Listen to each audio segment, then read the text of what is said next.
There's a moment every parent fears. Not a nightmare, not a movie, real life.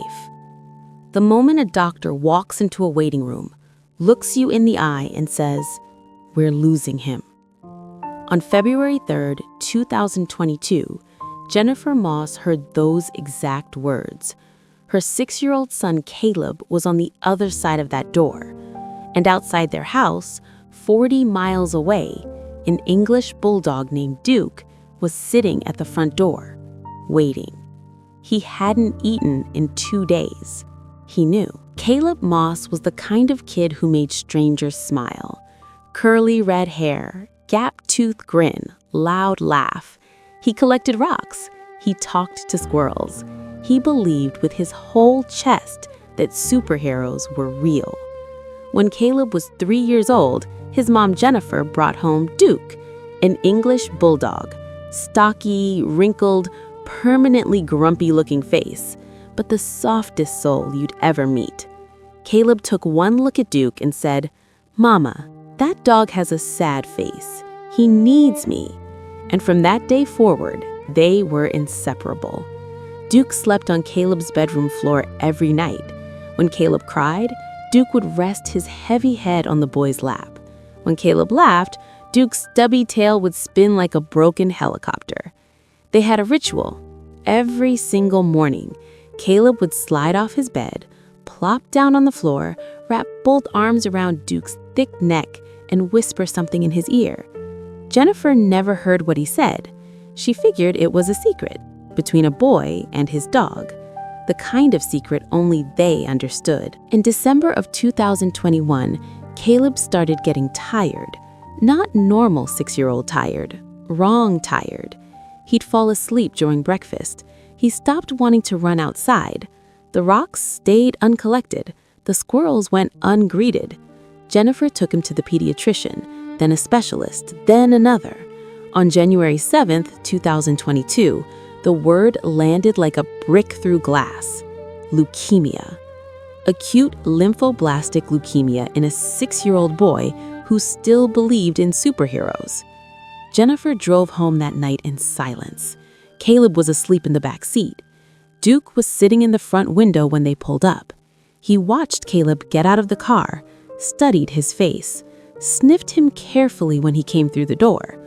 Then Duke did something strange. He wouldn't leave Caleb's side, not even to eat from his bowl in the kitchen. He dragged his food to the foot of Caleb's bed, and he stayed there.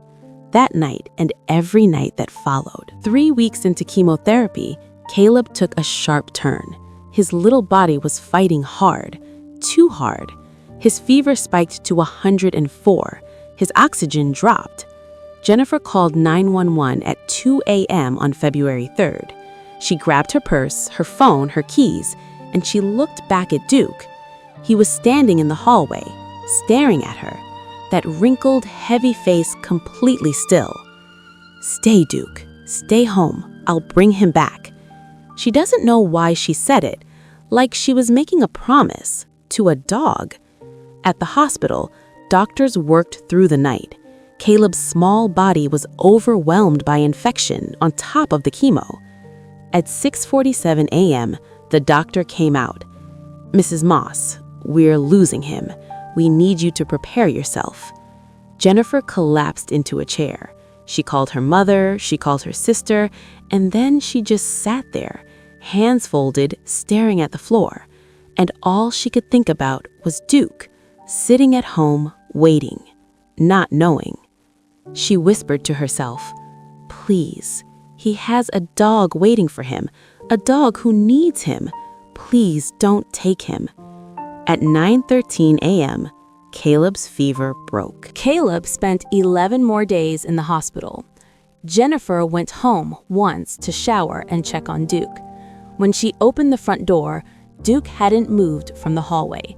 His food bowl was untouched, his water barely sipped. He looked up at her, then past her, searching. She knelt down in front of him. "He's coming home, Duke. He's fighting. He's coming home." Duke licked her hand once, then walked back to the hallway and sat back down.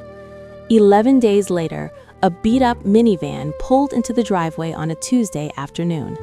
Jennifer helped Caleb out of the car slowly. He was thinner, pale, tired, but he was standing. The front door opened. Nobody had opened it.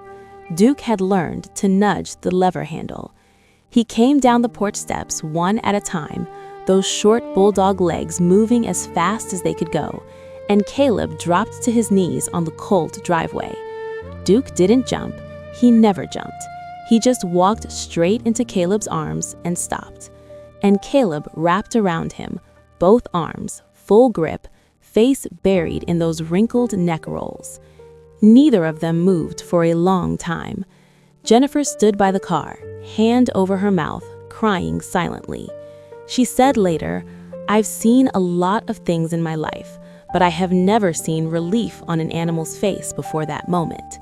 Duke just exhaled, like he'd been holding his breath for 11 days, and he finally let it out. Caleb continued treatment for the next 18 months. There were hard days he didn't want to eat, days the medicine made him sick, days he was too weak to get off the couch.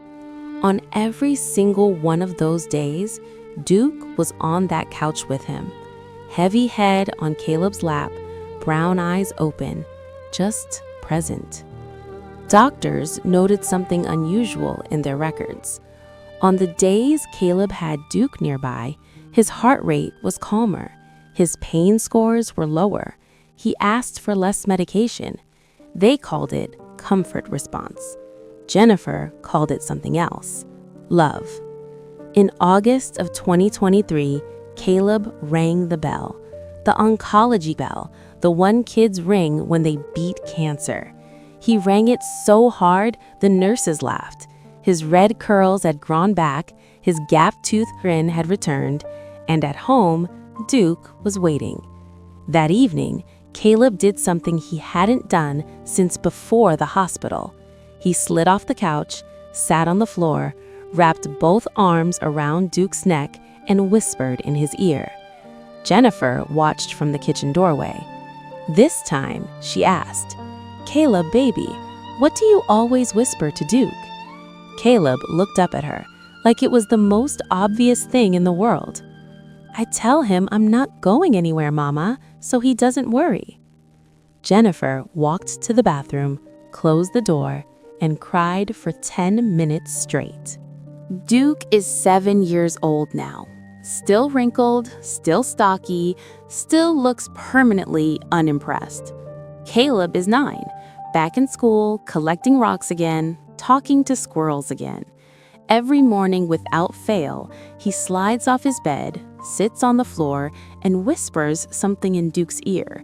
We will never know exactly what he says, but Duke's stubby tail starts spinning every time, like a broken helicopter.